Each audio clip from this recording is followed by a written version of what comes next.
Welp, here it is. A character guide for one of the least played characters in the game. I am of course talking about the Belmonts. Thanks for clicking on this video. That probably means you want to learn how to play the Belmonts, or you want to learn how to play against them. Well, you're in luck. I've been playing the Belmonts since the game's release, and with almost 3 years of playing them under my belt, I decided to make a guide that can help people who want to learn the character. Although I don't have too many results, highest placing being at 65th in CEO Dreamland, and I'm also ranked 7th in Tallahassee, Florida, I've studied different Belmont players from around the globe, and I've learned what it takes to be a top Belmont player. In this video, I'll be going over his moveset, both including normals and specials, how to use them, mindset, matchups, ledge trapping, and other things that I see most Belmont mains struggle with. But before we get into all that, let's go over a brief overview. The Belmonts are Smash Ultimate's purest zoners, with projectiles to keep the opponent weaving around the stage, combined with long-range tilts and aerials. The Belmonts are the character purely designed to tilt the opponent, and personally, I love it. Their neutral consists of zoning mainly with cross and using aerials to eventually get them into a ledge trap scenario, which Belmont is at its strongest. They do suffer from being outcamped since they lack approach options and their projectiles don't have the best priority in the game. Of course, like any zoner, they also suffer from being rushed down. The poor air drift combined with their weight make up for having one of the poorest disadvantageous states in the game. As a Belmont main, whether new or old, it is important on knowing how to get out or deal with being comboed and pressured. I will go over this in a later section. Now that we have that brief introduction out of the way, let's move on to the Belmont's moveset. Let's start with Jab. This move comes on in frame 5, and the finisher comes on in frame 15. If you hold the A button, you can activate the whip dangle, although this move literally has no use. Jab isn't that useful as a whole, but you might be able to use it as an alternate out of shield option, or a spot dodge callout at low percent. Let's move on to F-tilt. Anyone who has played against the Belmonts or have seen them in action knows that this move comes out a lot. This is Belmont's main poking tool, and honestly it is one of his best moves. This move comes on in frame 12 and is saved on shield if spaced to the tip, being -70. F-tilt is used for pressuring opponent's shield mostly, as if spaced you can punish whatever the opponent does on their shield next. If they jump you can fair. If they roll you can F-tilt again. If they spot dodge you can F-tilt again. Mind your spacing in the opponent's position. If the opponent short hops before F-tilt comes out, they can hit you with a quick landing aerial. F-tilt can also send opponents into a tech chase scenario at low percents, meaning you can punish landing techs with F-tilt into another tech chase F-tilt. You can also punish landing techs with holy water, and at mid to high percents you can try and steal a stock with F-smash. Now up-tilt, a subpar anti-air, being faster than an F-tilt coming out on frame 10 and ending on frame 22. It covers above him and slightly to the sides. It can be beat out by faster dive moves such as Toon Link Dare, so be aware if you are trying to juggle with this move. The later hits of this move can combo into up air or up smash, and in order to do so you need to hit the last 4 frames. I wouldn't use this move too often unless you are fighting slow fasting characters who like to land on you a lot, such as Yoshi.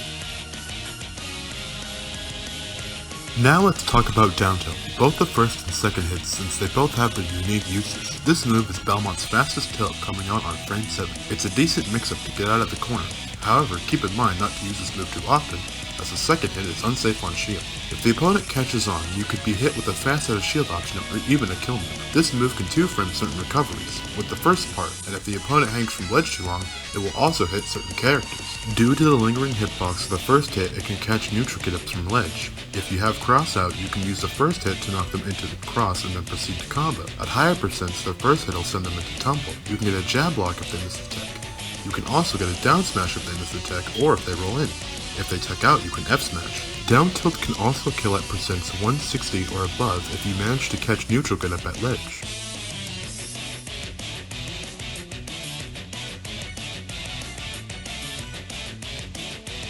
Here's dash attack, a decent burst option coming out at frame 10 and can cross up shields.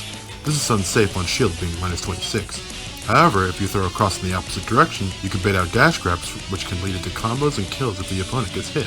The last hit of dash attack can also hit ledge hangs, and thanks to the latest patch, this can kill opponents who are ledge hang heavy. If you have a reverse cross out at jump height distance on ledge, the last hit of dash attack can combo into cross for a kill off the top of up air. Be careful when using this move, it's very committed. Now F smash, a frame 24 move. This move gets stronger towards the tip and is weaker towards the middle. This can be angled upwards and downwards. The upwards variant can be used for hard jump callouts at higher percents, and the downwards variant can be used to 2-frame recoveries that struggle to snap to ledge. Now up smash, a frame 16 move. This move can kill at absurd percents, starting at 50% with some characters. However, the thin hitbox can make this move hard to hit in various situations. You can use this to call out text on platforms, use it after a reverse cross, use it after holy water, or combo it out of a sour spot up air. I will cover sour spot aerial combos later. For now, let's move on to down smash. Down smash is Belmont's quickest smash attack, coming out on frame 14, and thanks to the latest patch, can now kill at percents around 90 or lower on the tip. If you manage to put the opponent into tumble, whether it be with down tilt 1 or F tilt near the corner of the stage, a well-timed down smash will cover every option. Nair is Belmont's fastest aerial, coming out on frame 8. Due to Belmont's poor air drift, this move is incredibly unsafe on shield, and is best used to catch opponents who jump in after a safe F-tilt, or can be comboed after a return cross or holy water. This short hop version of this move is good for pressuring opponents on platforms, since it's very low committal. The launcher can also be comboed into fair. You can also drag down with it and land a grab or an upbeat. I know this might trigger some veteran Belmont mains, but fair is Belmont's worst aerial, at least in my opinion. It comes on in frame 14, is only active for 1 frame, lacks kill power, and is highly punishable if spaced incorrectly. This move can be angled in 2 different directions, up or down. The downward variant is useful for punishing projectiles on a shield and hitting ledge hangs. The upward variant can be used to catch opponents who like to hold in. Back air is a carbon copy of forward air. However, it is active for an extra frame and kills earlier. The unangled variant is good for retreating and keeping small characters from approaching it. This move can also be angled up or down. Now to Belmont's best aerial, at least in my opinion, which is up air. It's great for platform pressure, can frame trap, which leads into kills at absurdly low percents, and combos into up smash and even itself. Remember to short hop with this aerial if you want to juggle, as doing a full hop is more committal and could trade with landing aerials. Now for Belmont's last aerial, which is Dan.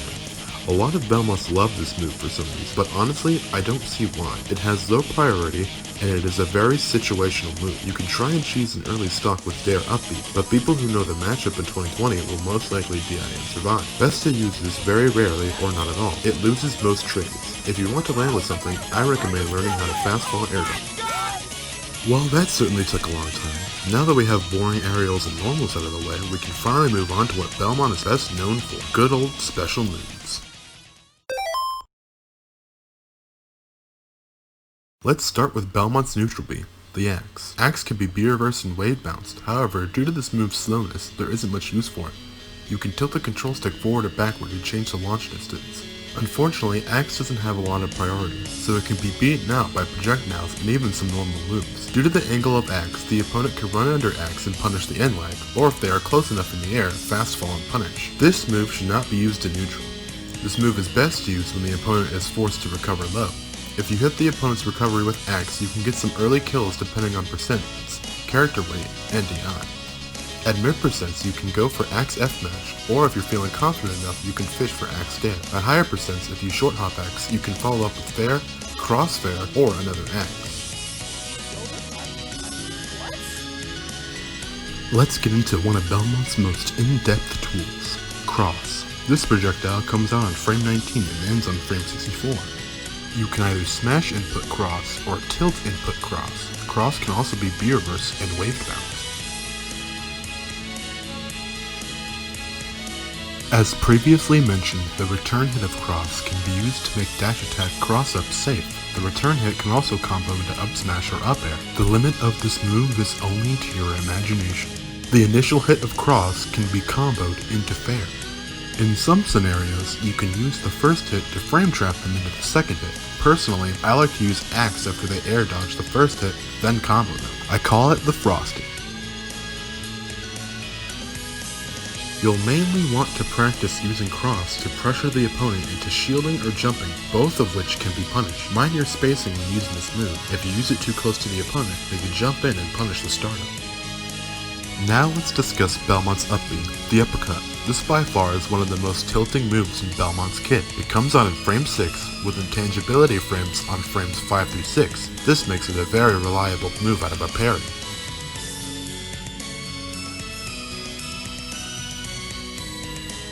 This is also a good finisher after a cross, and if you manage to follow DI, it kills at around 160. careful when using up B against fast followers, as they will bait it out with their fall speed. In order to land up B successfully, it is important to note the character's drift, move, and distance from the ground when using moves on shield. Now onto Holy Water. This move has an 18 frame startup and has a total of 45 frames. It starts out as an item and will explode if it lands on the ground, which on level ground is frame 32, or if it takes 6%. This can be from a projectile or hitbox. I already made a separate video discussing different uses of Holy Water, so if you want to learn more about this move, go check it out. Belmonts have an extremely slow grab, with the standing variant coming out on frame 10 and the dash variant coming out on frame 13. Combined with Belmont's poor speed and small grab range, this can make securing grabs hard. However, Belmont's naturally conditioned shields with their aerial attacks, ledge trapping, and projectile game will mainly be getting most of your grabs at ledge, since trying to get them in center stage with this character is nearly impossible. Now that we have his grab out of the way, let's go over his throws. Forward throw is the Belmont's kill throw, and kills most characters at percents 140 or higher. It is important to save this move for kills at ledge. Avoid stealing by using other throws in scenarios where you know forward throw won't kill. Forward throw can combo into a reverse cross, and in some scenarios can even kill.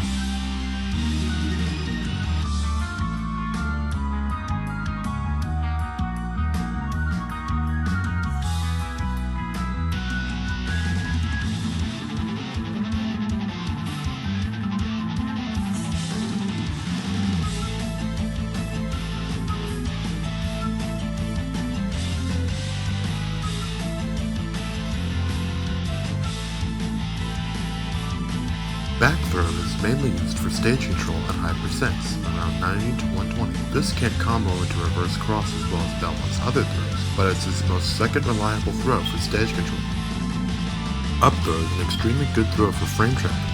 Because of Belmont's long range, you can try and up air the opponent, and if they air dodge, you can catch whatever they do next. Belmonts also have a kill confirm, which is up throw up air. The percents for this are really tight and require you to read DI hard, but it's worth mastering.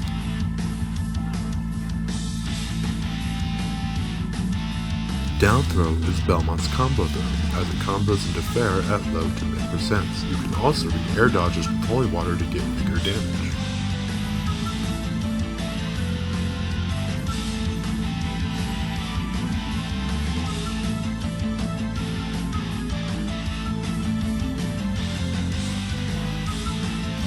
It's a good alternative to forward throw at ledge if the opponent is not at forward throw kill percent. This also has combos and kill confirms when combined with reverse cross.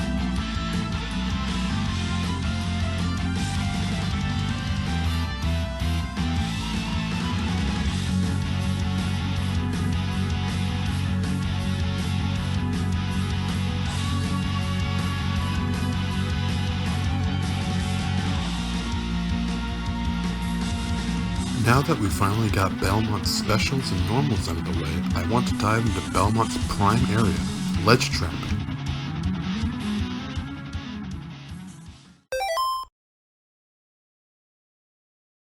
If you haven't watched T3 Dom's ledge trapping guide, I suggest you watch it before watching this. In it, he goes over different 50-50 ledge trapping scenarios and different ways you can set up ledge traps with projectiles. In this section, I will be going over how to ledge trap correctly and point out mistakes I see myself and other Belmonts make.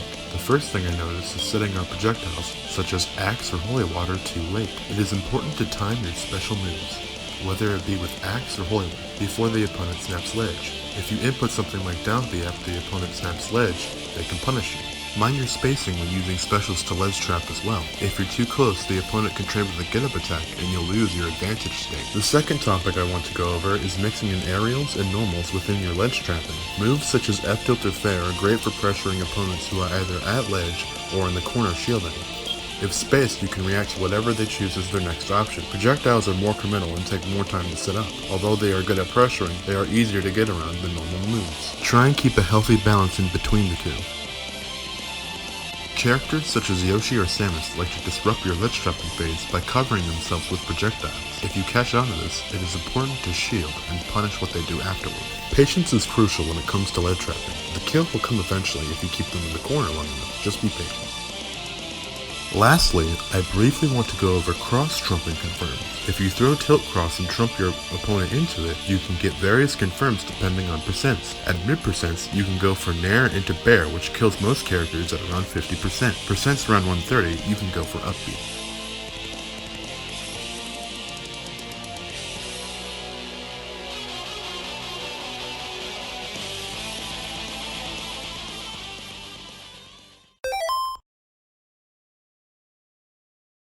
Simon and Richter don't have too many combos and rely mostly on projectiles and tipper aerials for chip damage. The main goal of this character is to whittle away your opponent's mental stamina.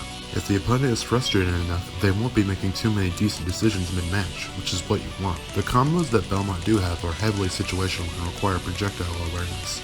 I'll also be going over sour spot combos and kill confirms as well. Return Cross, or Ross for short, is going to be one of your main bread and butters for combos, since it allows you to combo into almost anything. As discussed before, you can combo your throws into Ross. However, due to Belmont's poor grab, you'll mainly want to use your normals. Down tilt can combo into Ross as well, but your best friend for getting combos out of Ross is F tilt, since it can catch upon its landings. Here are a few examples.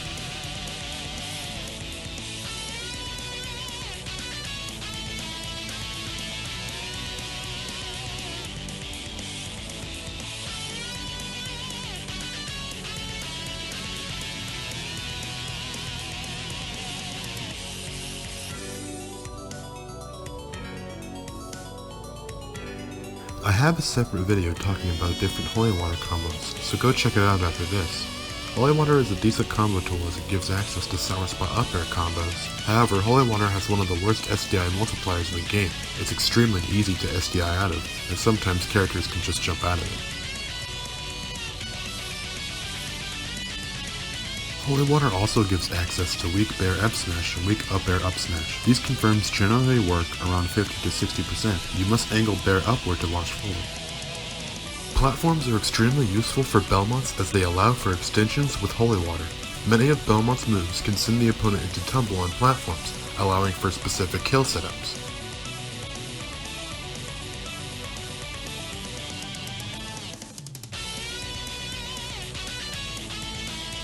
There isn't much more to say on this topic, sadly. T3 Dom has put out numerous videos on how to combo as the Belmonts, so I highly recommend watching those. Belmonts have one of the more exploitable recoveries in the game. Like any other character, Belmonts get access to a double jump, air dodge, and up B to recover when sent off stage. Belmonts also have one of the best tether recoveries in the entire game. All these tools combined together and used properly can mix up your recovery well enough to where you can make it back to stage each time. In this section, I will go over different ways to mix up your recovery and knowing when to use certain tools to recover. I want to get this out of the way first, since everyone loves to make a reference to this. Yes. In certain scenarios, you can use Dare to bounce off projectiles that are shot to you when you're off stage. Be wary when using this as the opponent can simply punish you after the Dare. Cross can be a decent mix-up tool to force opponents to respect you off stage if they go for an edge guard. Be mindful when using this though. If you become too predictable when using it, you will be punished. There are two ways that the Belmonts can pull themselves to ledge at. They can either delay their reel-in, or they can instant tether. Instant tether is a great way to avoid certain hitboxes, such as spikes. Be careful when using this however, since some lingering hitboxes will beat it.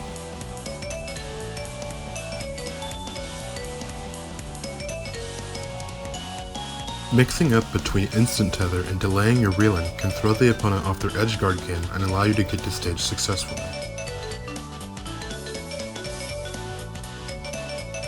Using a directional air dodge is a great way to help you make it back to stage when you are knocked towards the high end of the blast zone at high percents without using a jump. Up B should be used to recover from below, and thanks to the latest patch, this move is now bigger and goes farther vertically.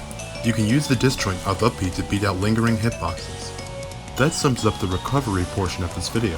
Good recovery comes from situational awareness, resources, and knowledge to become good at it. Once you have a good idea of how the Belmonts play off stage, you'll start to develop new methods of recovery. Try not to get too tilted if you get gimped early. After all, a gimp is bound to happen when you play this character. Remember, Smash Ultimate is much mentality as it is execution. If you start to beat yourself up after a poor recovery, it will eat at your mental game. Don't forget to breathe. The match isn't over until the announcer says game.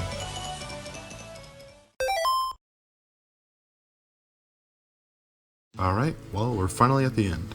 Sorry about the poor audio and video quality, by the way. I'm still learning to be good at editing. But yeah, doing this research has been a lot of fun, just learning about the different Belmonts and Belmont playstyles out there. I've only been exposed to about two, being the top two in my opinion, Frosty and T3 Dom. Speaking of which, down below I've posted a couple things, one being a list of Belmont players I think you should definitely give a watch if you're serious about picking up this character. I also want to add that, there are two things you need when playing this character. You're going to need a lot of patience. You're going to deal with people who are going to be out camping you because that's how it's going to be towards the higher level of competitive play you get. And also, give yourself credit. One of my pet peeves in the Belmont community is the higher-ups constantly, not giving themselves enough credit when they get a good win, saying, oh, the other person didn't know the matchup. If you're listening to this, please go ahead and break that cycle. It's very toxic. But yeah, if you want to give me more support, you should go ahead and shoot me a follow on Twitch and Twitter. I've linked them down in the description. But yeah, this was fun, and once again, I do apologize for the crap quality. But yeah, hopefully I'll see you in the next video, and thanks for watching. Bye.